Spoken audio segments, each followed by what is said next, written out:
magistrado Xochitl, compañero Cecilio Molina, a todos los presentes,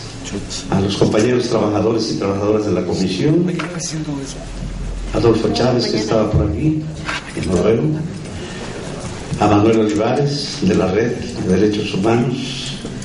a ciudadanos muy distinguidos que están aquí con nosotros, de Chilpancingo, muchas gracias. A quienes más veo por aquí, que son nuestros amigos y que nos visitan en este foro, en el que estamos haciendo referencia a uno de los aspectos fundamentales de nuestra vida, la libertad de expresión. Yo creo que la libertad de expresión, y se ha dicho mucho sobre esto, pues es la madre de las libertades, es la más grande, ícono de todas las libertades de los ciudadanos, de los hombres, de las mujeres. Porque sin la libertad de expresión, pues no podríamos nosotros manejar nuestras ideas, exponer nuestros pensamientos, nuestras creencias, nuestras identidades, intercomunicarnos, en fin, una serie de cuestiones que podríamos nosotros tratar y que sería un impedimento si no hubiese libertad de expresión.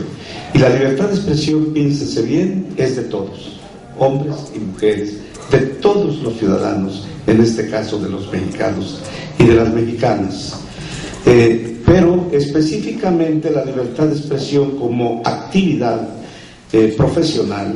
la tienen los periodistas. Y esta libertad de expresión o libertad de prensa es a la que se refieren los relatores Frank Larrue y Catalina Botero. Realmente a mí me parecen importantísimos los informes de estos dos relatores, que han manejado un lenguaje, además de elegante, muy severo en relación a la dinámica que se da en México en agravio de los periodistas. No hay prevención, no existe la equidad, se maneja la publicidad, como ya se dijo, de manera sesgada, con afanes de privilegio, de discriminación, de control. Es decir, hay muchas cuestiones a los que se refieren estos informes que son muy destacados y que a mi juicio era necesario que se dieran a conocer, que se socializaran, como ya lo comentábamos con Alan, en virtud de que esto incrementa la educación en derechos humanos, la cultura en derechos humanos,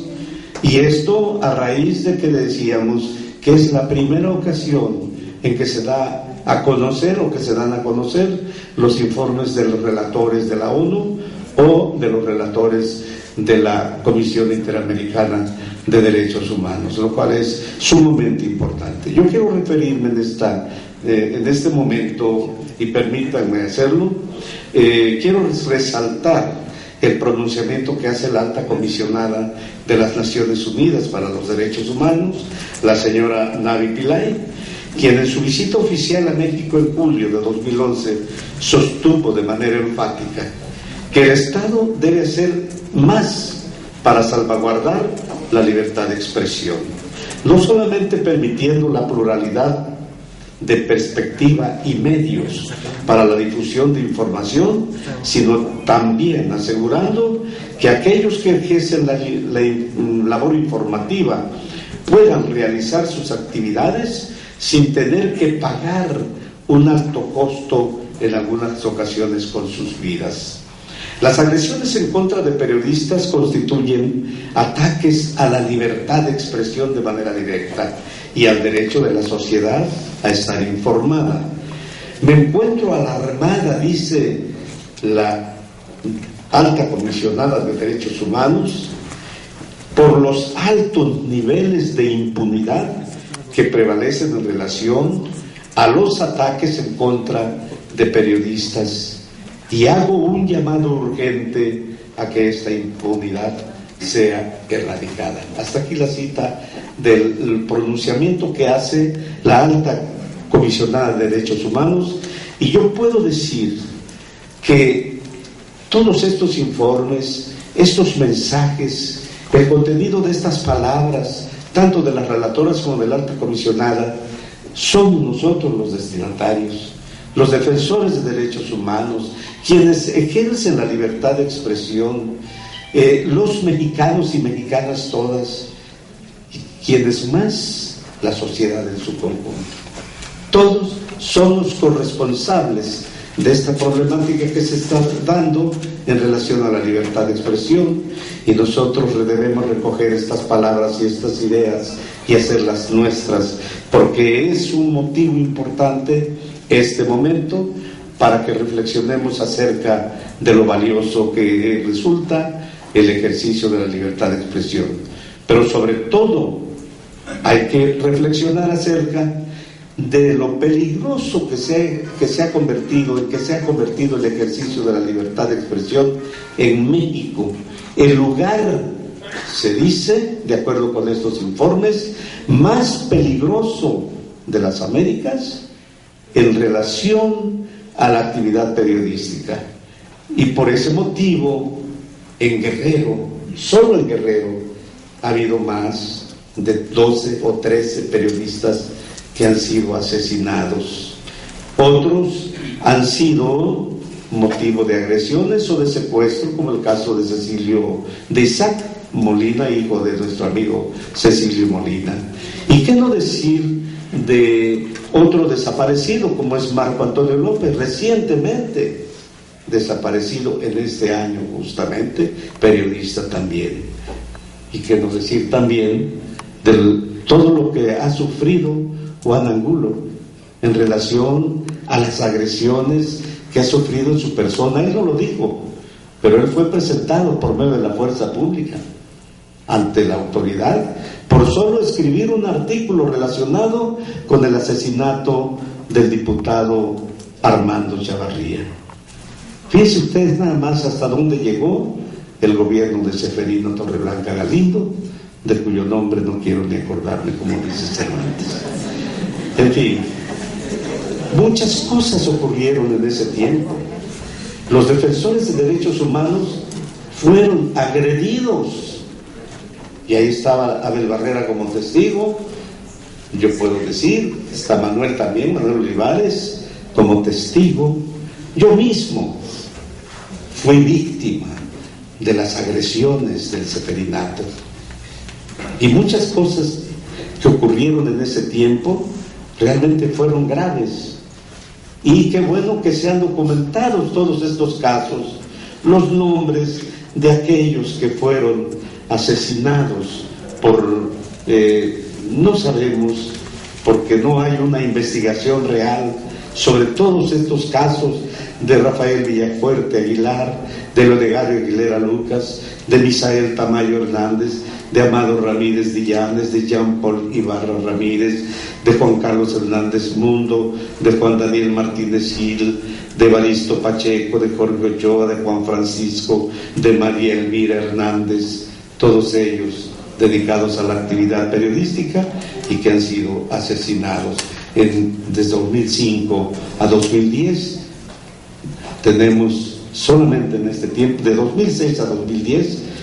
10 casos registrados de muerte de periodistas. Y en México, pues aunque en el informe se dice que son 66, porque esto fue en agosto, la visita fue del 9 al 24 de agosto del 2010, de Catalina Botero y de Frank Larrue. Actualmente son 76 periodistas asesinados. La Comisión Nacional el día de ayer informaba de 75, pero son 76 los periodistas que en México han sido asesinados. Consecuentemente, es claro que en México existe un peligro real para todos aquellos que se dedican a la actividad periodística. Y también hay que anotar la incriminación o criminalización de aquellos que se han dedicado al periodismo, a la lucha social, a la defensa de los derechos humanos, a la defensa de los pueblos indígenas que por un lado sufren la pobreza, aparte de la discriminación por ser indígenas, y las mujeres indígenas, pobreza por ser indígenas y por ser mujeres. Es decir, son casos dolorosos en nuestra vida social en México y en Guerrero, con más de 500,000 indígenas más o menos en este estado de Guerrero. No tenemos todavía una ley que proteja a los indígenas y a los pueblos afrodescendientes. Se está trabajando en esto. Nosotros hemos hecho propuestas en relación tanto a eliminar la furia con que se persigue a los periodistas en relación a revelar sus fuentes de información. Lamentablemente ha quedado congelada en el Congreso del Estado. Pero hay otras cuestiones también que se han promovido en relación a los pueblos indígenas y que no han prosperado. Actualmente se está trabajando y hay un foro en este momento de la Secretaría de Asuntos Indígenas precisamente para hablar sobre la reforma constitucional y darle a los pueblos indígenas la categoría de sujetos de derecho que no tienen. Se les considera como entidades de interés público, pero no como sujetos de derecho en la reforma constitucional, en el artículo 2 de nuestra Constitución Federal. No se respetaron en ese sentido los acuerdos de San Andrés La Reysa. Eso es muy grave, muy delicado, y yo creo que Guerrero se puede retomar en este momento esa acción para el efecto de que la reforma constitucional marche, transite por un buen camino y se plasmen en los preceptos constitucionales, sobre todo en la materia de derechos humanos, en el capítulo 1, lo relacionado con los derechos de los pueblos indígenas y considerados como sujetos de derecho, para que tengan derechos y obligaciones, y que se respeten sus costumbres, sus identidades, sus lenguas, se respeten sus tradiciones, sus costumbres, su cosmogonía. Eso es lo que se debe plantear en este momento, en estos foros, y qué bueno que la Secretaría de Asuntos Indígenas esté planteando estos asuntos. A mí, como presidente de la Comisión de Derechos Humanos, me interesa todo esto, está en el contexto del trabajo que nosotros realizamos, pero también está en el contexto de los nuevos tiempos democráticos que debemos vivir en México, los mexicanos, las mexicanas, los guerrerenses, las guerrerenses. De los tiempos democráticos en que hay que avanzar y que hay que empujar, hay que dar un golpe de timón para que venga el cambio real, no el gatopardismo como dice Abel, sino un cambio real, un cambio democrático donde existe efectivamente el pluralismo, no solamente el pluralismo político, sino el pluralismo social, el pluralismo económico, que terminen las asimetrías educativas, culturales, sociales, económicas, políticas. Vivimos en una brecha muy amplia entre pobres y ricos, y eso tiene que combatirse. Hemos afirmado que la pobreza es la más grave de las violaciones a los derechos humanos. Es cierto, afirman algunos pensadores, afirman algunos escritores de derecho constitucional, Javier Hernández, nuestro amigo, a quien te pido los saludes, al representante de la ONU Derechos Humanos, afirman que hay una situación dentro de la democracia, una situación de divergencias, aparte de políticas, divergencias económicas muy fuertes y muy graves. Por lo tanto, esa es la lucha que nosotros los defensores de derechos humanos debemos emprender, debemos estar siempre atentos a ello. Yo hacía una reflexión acerca de la Organización de las Naciones Unidas y digo que es un baluarte en la lucha por preservar el ideal de la paz y de la amistad entre las naciones del orden. Este es el mayor compromiso que abanderan los más de 200, creo que son 212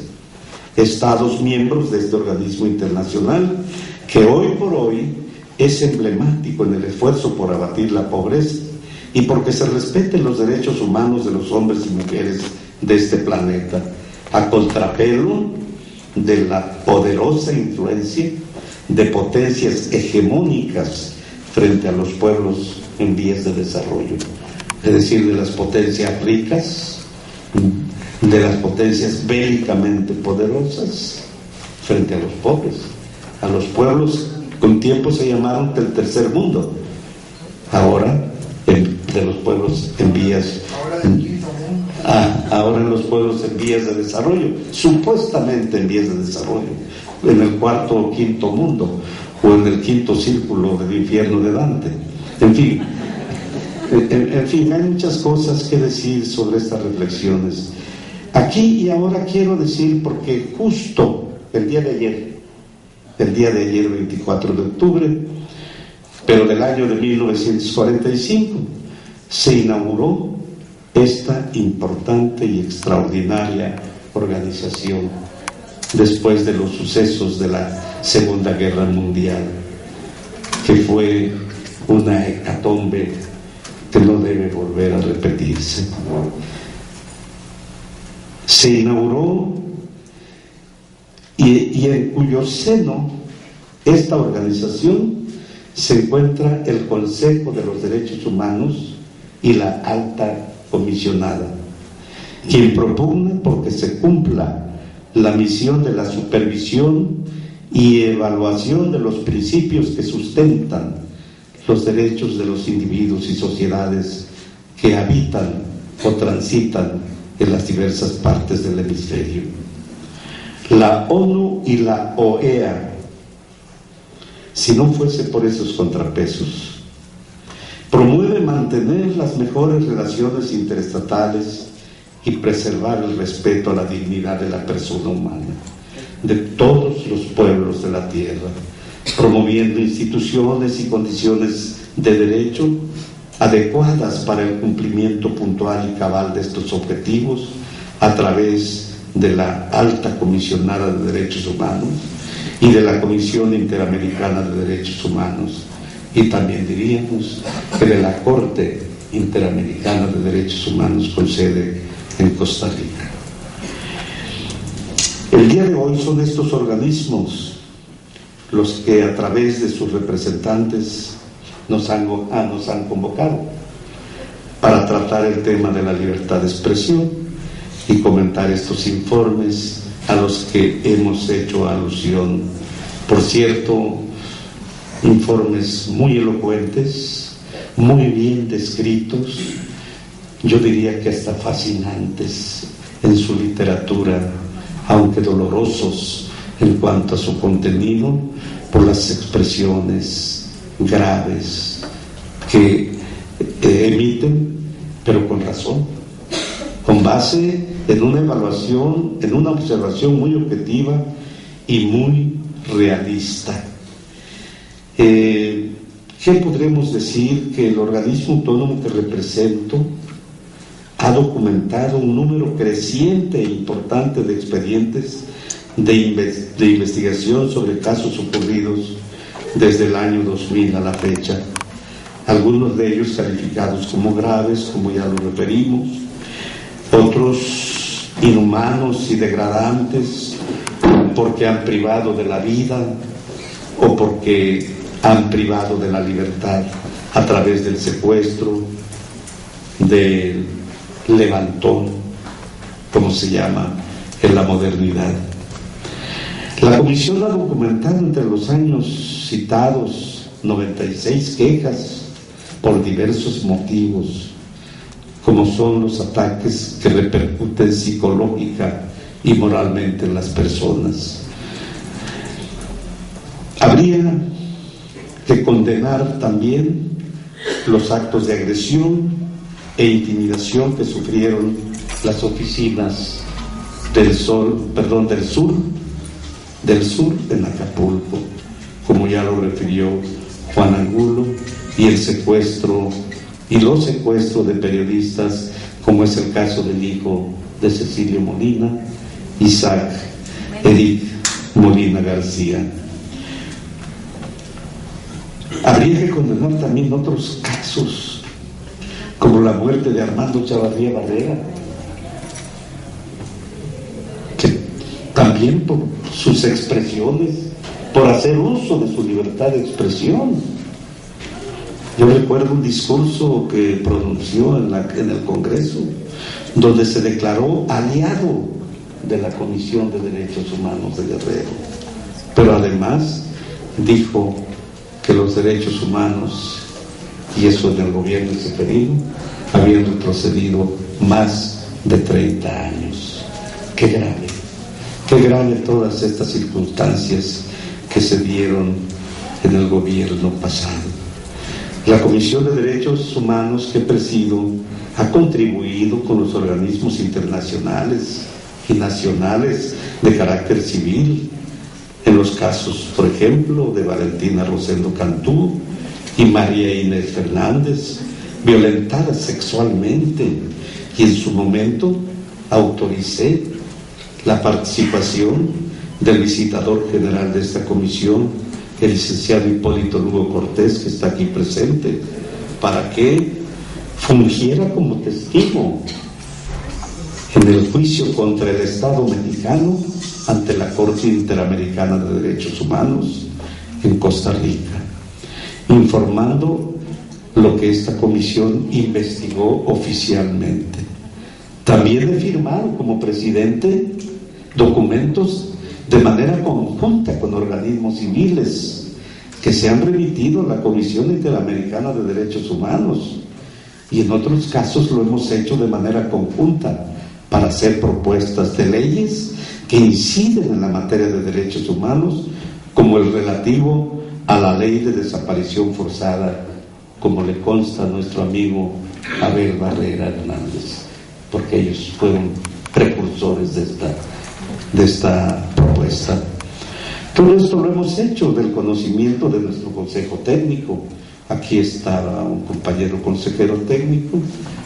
Juan Cervantes Gómez, que acaba de retirarse. Lo he hecho del conocimiento porque esta participación conjunta debe verse o tiene que verse con un sello institucional y no personal. Esta comisión, quiero decir aquí, Alan, continuará trabajando con un espíritu democrático para cumplir con su misión de proteger y defender los derechos humanos de los hombres y mujeres de Guerrero. Si no se hace con este espíritu de libertad, de independencia, de autonomía, pero con una verdadera convicción democrática, no se podrían defender realmente los derechos humanos. Lo hacemos con una gran voluntad y con esa convicción firme y férrea de no retroceder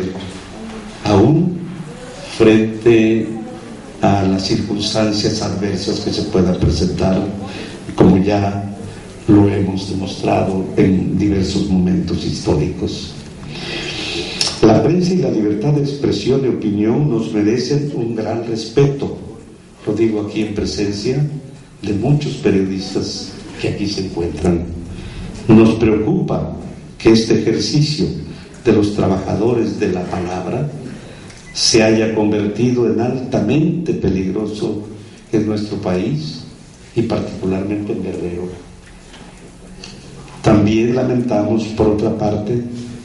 la muerte violenta de muchos mexicanos y mexicanas en una cantidad superior a los 50,000. Algunos hablan hasta de 60,000,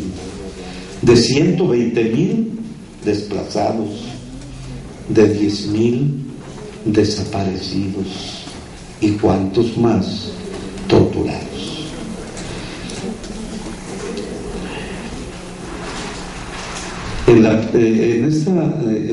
Con motivo de sobretexto, o quizá pudiéramos pensar que real persecución del crimen organizado.